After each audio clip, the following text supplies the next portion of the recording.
Hello dear students, how are you all? Hope you all are doing very good. Today students, we are going to start a new chapter of class 7, which is chapter number 12, motion and time. Okay, let's start the chapter.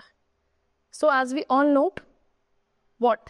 An object is said to be in motion when its position changes with time. Okay किसी भी एक object का जो movement होता है, we have seen कि जितनी भी लिविंग थिंग्स होती हैं वो क्या कर सकती हैं, मूव कर सकती हैं.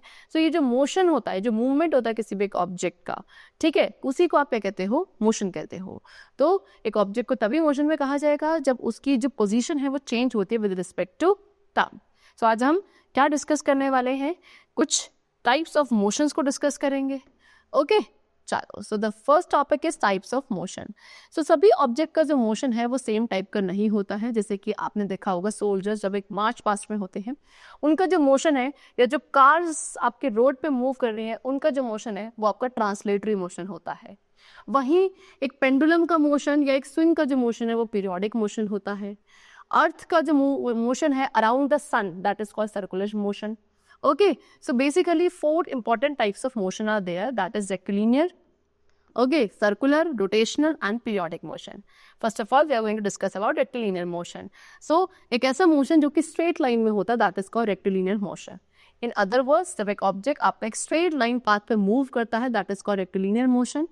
Okay, bullock cart का जो motion है moving on a straight road, वो एक rectilinear motion है.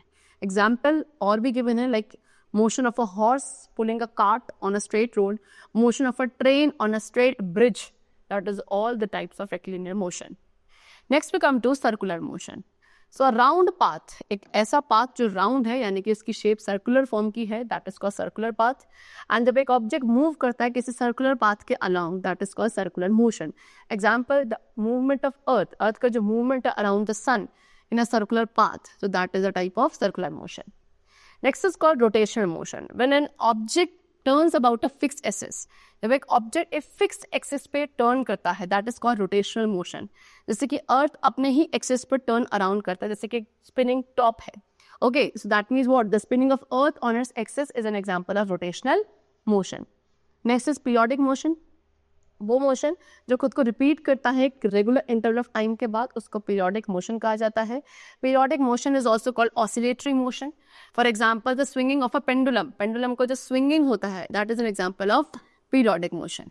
ओके, नाउ स्लो और फास्ट मोशन. सो कुछ ऑब्जेक्ट का मोशन स्लो है जबकि कुछ ऑब्जेक्ट्स का मोशन फास्ट होता है. ओके, एंड कुछ ऐसे ऑब्जेक्ट्स हैं जो फास्टर मूव करते हैं as compare to other objects. For example a train, एक ट्रेन आपकी फास्टली रन करती है as compare to a car. एक कार एक साइकिल के कंपेरिजन में फास्टली रन करती है.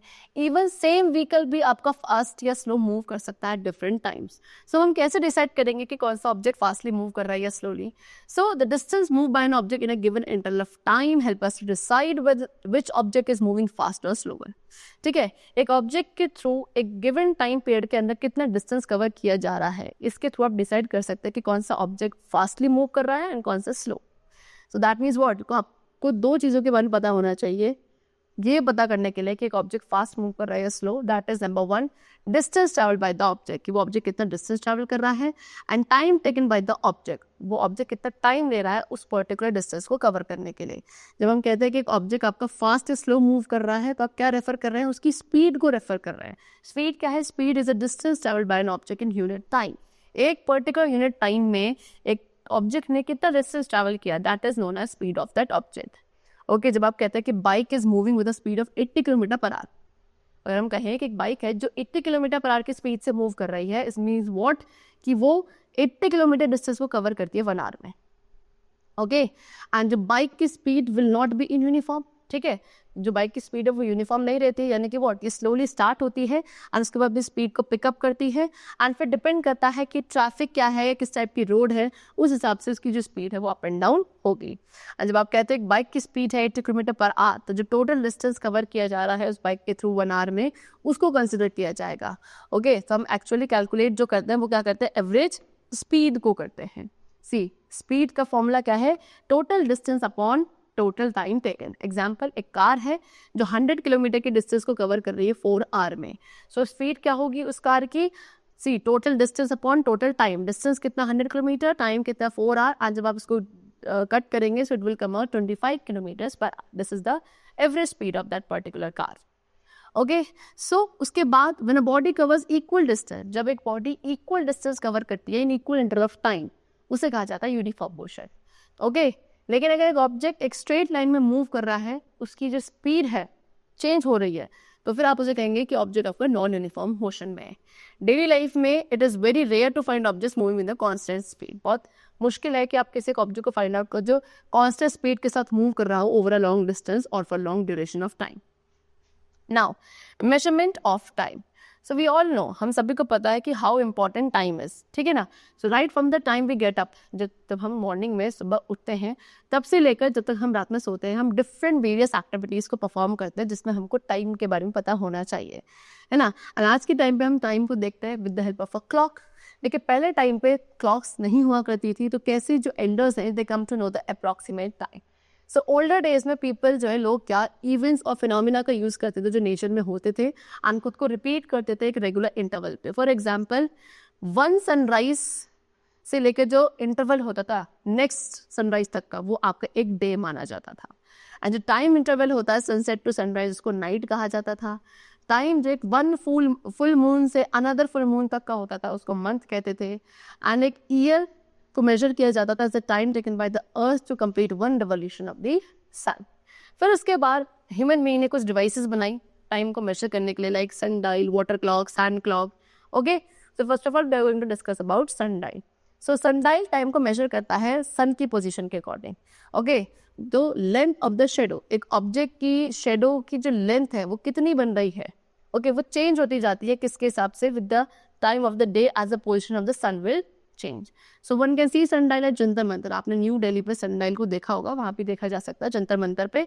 Okay, next is sand clock.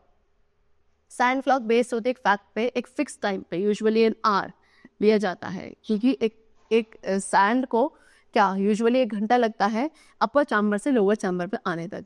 इस तरीके से इस क्लॉक को हम आर क्लॉक और सैंड ग्लास कहते हैं. एक सैंड क्लॉक के अंदर 2 ग्लास बल्ब होते हैं जिनको एक साथ ही ज्वाइन किया जाता है एक नैरो ट्यूब के थ्रू. ओके, कुछ सैंड है जिसको आप ग्लास बल्ब के अंदर फिल करते हैं, और जो 2 ग्लास बल्ब है उनको क्लोज किया जाता है to the other ends. When the sand clock is capped in such a way that the sand is in upper bulb, the entire sand flows down to the lower bulb. जब sand को आप इस तरीके से रखते हैं कि जो सारी आपके sand है वो अपर वाले चैम्बर में है, उसके बाद जो पूरी sand है वो नीचे वाले लोअर बल्ब में फॉल करती है ना. Slowly in a fixed time interval is usually filled with so much sand that takes 1 hour to fall from the upper bulb to the lower bulb. Next is water clock. Water clock में water use किया जाता है instead of sand. ठीक है, सो ऊपर जो devices है वो आपकी इतनी एक्यूरेट नहीं थी, because there was a need to have a more accurate instrument for recording time. तो 1656 में क्रिस्टन ह्यूगेंस ने, जो कि एक डच मैथमेटिशियन एंड फिजिस्ट थे, इन्होंने पहला पेंडुलम क्लॉक बनाया जो कि आपके पीरियोडिक मोशन पे बेस्ड था.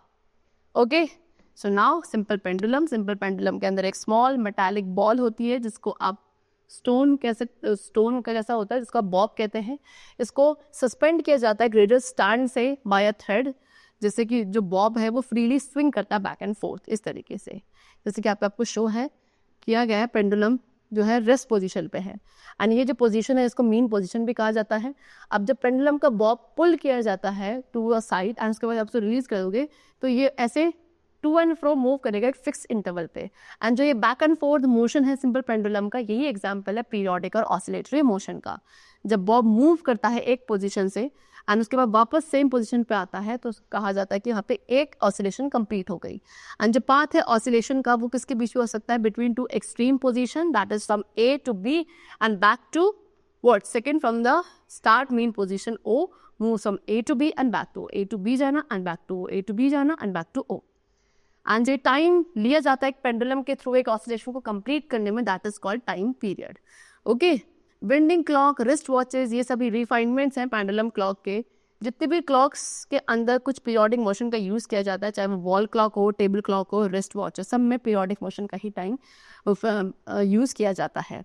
आज के टाइम पे कुछ ऐसी क्लॉक्स हैं जिनमें इलेक्ट्रिक सर्किट यूज़ किया जाता है. इलेक्ट्रिक सर्किट होते हैं जिसमें 1 और 2 सेल्स का यूज़ होता है.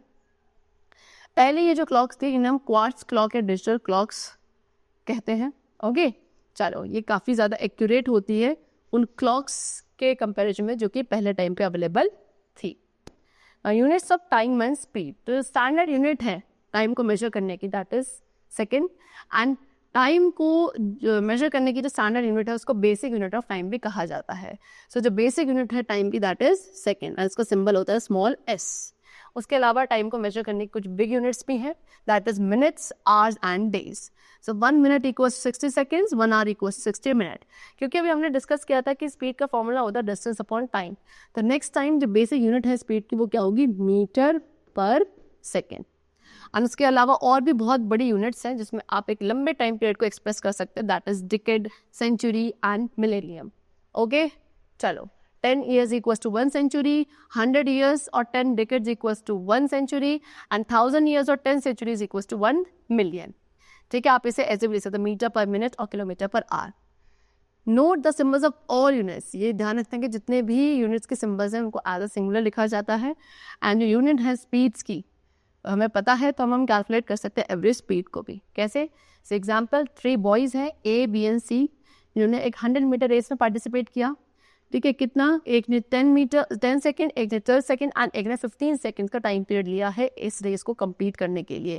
Now they have asked who run the fastest and who run the slowest. तो अब आप यहाँ पे लगाएंगे कैसे कि A ने रेस को 10 सेकेंड्स में कंप्लीट किया, यानी कि इसकी स्पीड क्या थी 100/10, that is 10 metre per second. B ने इस रेस को कंप्लीट किया था 12 सेकेंड में, तो स्पीड क्या हुई 100/12, that is 8.3 metre per second. And C ने इस रेस को कंप्लीट किया था 15 सेकेंड में, that is 100/15 equals 6.33 metre per second. सो सबसे ज़्यादा जो स्पीड थी वो किसकी थी, A की थी, दैट मीन्स A सबसे फास्टेस्ट स्पीड थी 10 मीटर पर सेकेंड के साथ। एंड जो C था वो सबसे स्लोवेस्ट रन कर रहा था क्योंकि उसकी स्पीड थी 6.33 मीटर पर सेकेंड। उसके अलावा डू यू नो कि जो स्पेशल क्लॉक्स है वो भी अवेलेबल है जो कि टाइम इंटरवल को मेजर करती है as small as 1 billionth of a second. And ऐसे टाइम इंटरवल्स जो है वो साइंटिफिक रिसर्च में यूज़ किए जाते हैं। Okay, now next is measuring speed. So अब हमें यहाँ पे क्या 2 चीज़ें पता होनी चाहिए एक मूविंग ऑब्जेक्ट की स्पीड के लिए, एक तो है distance covered by the object and the time taken to cover the distance. So ये दोनों चीज़ों के थ्रू आप एक ऑब्जेक्ट की स्पीड को डिटरमाइन कर सकते हो। अगर आपको पता है कि उस ऑब्जेक्ट ने कितना डिस्टेंस कवर किया है एंड उस डिस्टेंस को कवर करने के लिए कितना टाइम पीरियड लिया है। Now calculate the average speed. Even आप क्या कर सकते हो, अपने फ्रेंड की एंड अपनी खुद की एवरेज स्पीड भी कैलकुलेट कर सकते हो जब आप एक फिक्स डिस्टेंस पे ट्रैवल कर रहे हो by walking, jogging, running and cycling. And then आप फाइंड आउट कर सकते हो who is the fastest and who amongst you is the slowest by calculating the speed in metre per second. ठीक है, सो मोशन जो है वो स्पीड पर डिपेंडेंट होता है, जितनी ज़्यादा स्पीड है उतना फास्टर मोशन है एंड वाइस वर्सा। जब आपको एक बार पता चल जाता है कि कितना डिस्टेंस ट्रैवल किया गया एंड कितना टाइम लिया गया बाय द मूविंग बॉडी, तो एवरेज स्पीड को इजीली कैलकुलेट किया जा सकता है।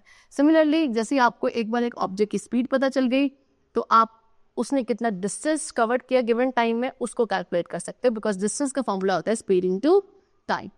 एंड इसी तरीके से जो टाइम लिया गया है टू कवर द डिस्टेंस उसको भी कैलकुलेट किया जा सकता है अगर आपको स्पीड एंड डिस्टेंस पता है, बिकॉज टाइम का फॉर्मूला होता है डिस्टेंस अपॉन स्पीड।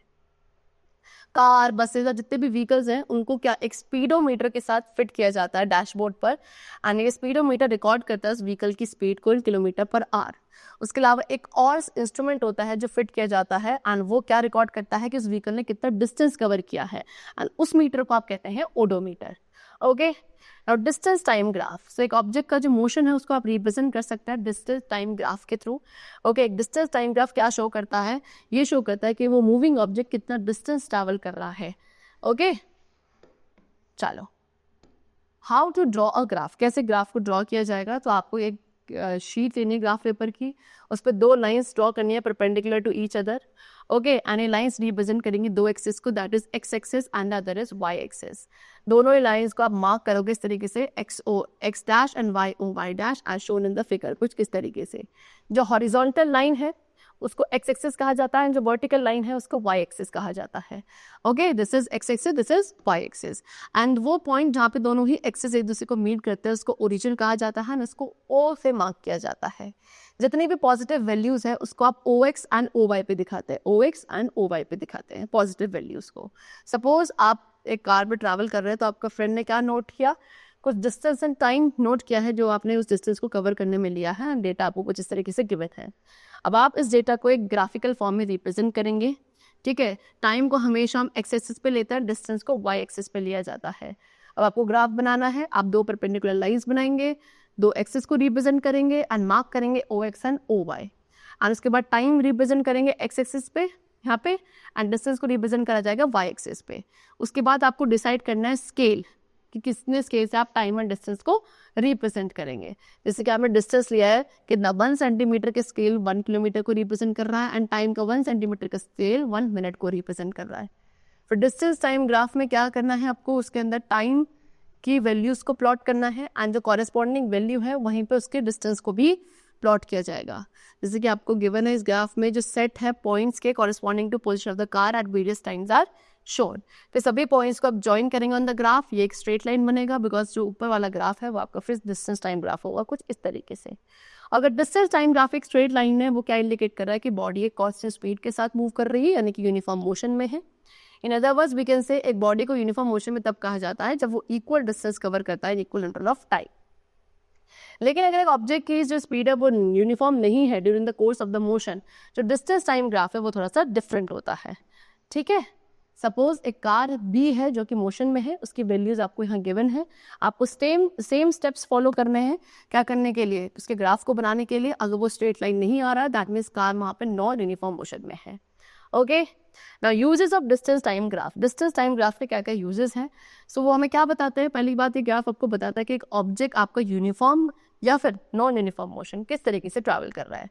दूसरा, इस ग्राफ के through we can determine the distance, कि कितना डिस्टेंस कवर किया गया एक ऑब्जेक्ट के थ्रू एक गिवन टाइम पीरियड में।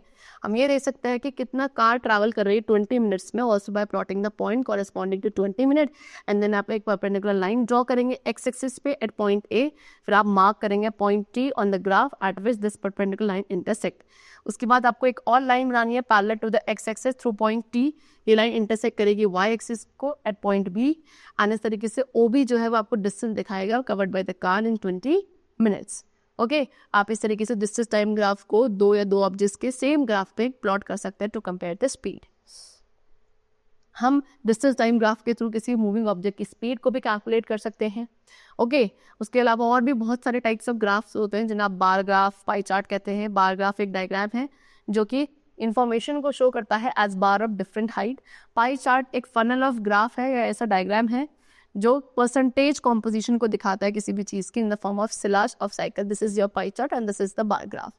ओके, चलो, so the chapter is completed. I hope you all have understood it very well. Let's meet very soon in the next class, and then take care and thanks to all.